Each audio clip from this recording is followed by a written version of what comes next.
when you look at NORAD standing down, when you look at the hijackers trained at U.S. military bases, it actually was in AP, Reuters, the San Jose Mercury News that the head colonel over the head base said, look, I trained hijackers at my base. I don't know what happened, but these guys were working for the U.S. government. Okay?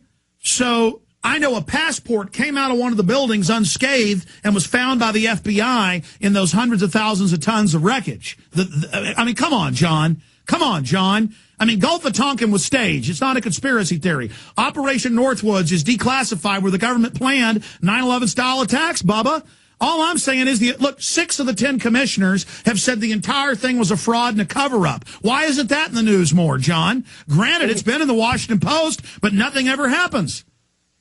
Well, I sort of wish I hadn't brought up 9/11 again, because we've been, the likes of me and the likes of you have been through this stuff a zillion times over the years. But I still don't think you answered my original question, which is that I work within a world of the mainstream media, especially on the left, and I know that journalists on the left and journalists on the right would win a Pulitzer the size of a building if they could somehow provide evidence. Take Monbiot. Take that Monbiot guy at The Guardian, one of your colleagues. He writes articles a year ago saying, I'm a kook, there's no world government.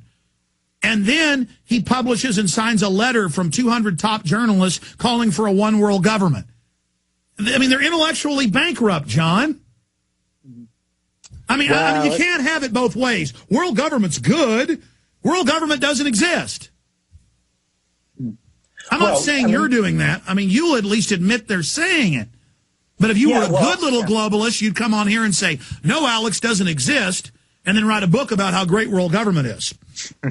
Well, as I said earlier in the interview, my view about world government is that I think it was this kind of, what they considered to be a kind of idealistic vision in the early 50s that sort of, history shows has turned sour, because what nobody expected was that CEOs would behave in a psychopathic and selfish and irrational way. Never that. Hey, listen, in the time we got left, JonRonson.com, and I'm going to try to twist your arm for 5 more minutes after this break, just the whole hour, because this is too great having you on. I want you to be able to ask me some questions, too. But did you get to meet George Clooney or Ewan McGregor or any of these great actors?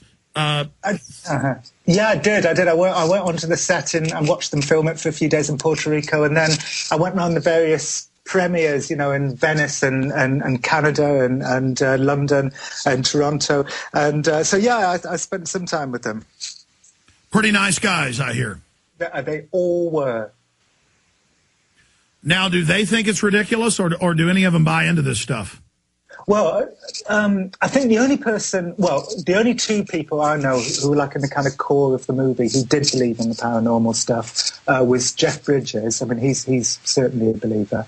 And he got on very well with Jim Channon, who's the real guy who he plays in the movie. And Grant Heslov, the director, he says even though he has never seen any paranormal stuff happening, he wants to believe that it can. And actually, I think a lot of the people who like the movie like it because it's got a sort of warm heart to it and it's got a humanity to it, whereas my book is a bit more sort of cynical. All right, shifting gears quickly in case you can't, because I know you got family, hold over another 5 to finish up. Tell me about them. My son's right here with me. Oh, them? You mean about the movie? Yes.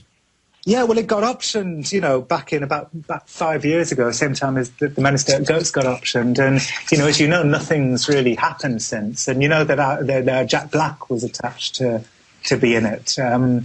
But, God knows, Edgar, who's supposed to be directing it, is directing another movie at the moment. And I just hope that, when he finishes his other movie, he turns his attention to the wonderful, project that is them. But, I can't force him as much as I'd like to.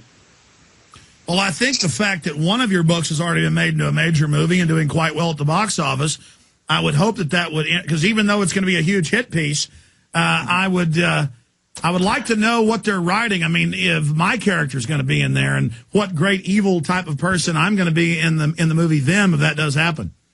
Well, I think if it does happen, and if there is a character in there that's kind of inspired by you, you will love it. I think it'll be a completely lovely portrayal. Because, movies, especially these kinds of movies, they don't want to sort of just attack people, I think you'd be delighted by your portrayal if there is. Tell you what, John, stay there. I want to come back and talk about what you're doing in the future, then we'll let you go and get back to your family. You know, it's probably been 5 years since I've been on the radio with Jon Ronson. I went on Coast to Coast AM with him once. We've got to have him back more often. So, John, your award-winning documentaries on TV, award-winning documentaries on radio, writing for The Guardian, writing for other big publications here in the U.S., 2 best-selling books. Everything you do hits the zeitgeist. What's coming up next for Jon Ronson?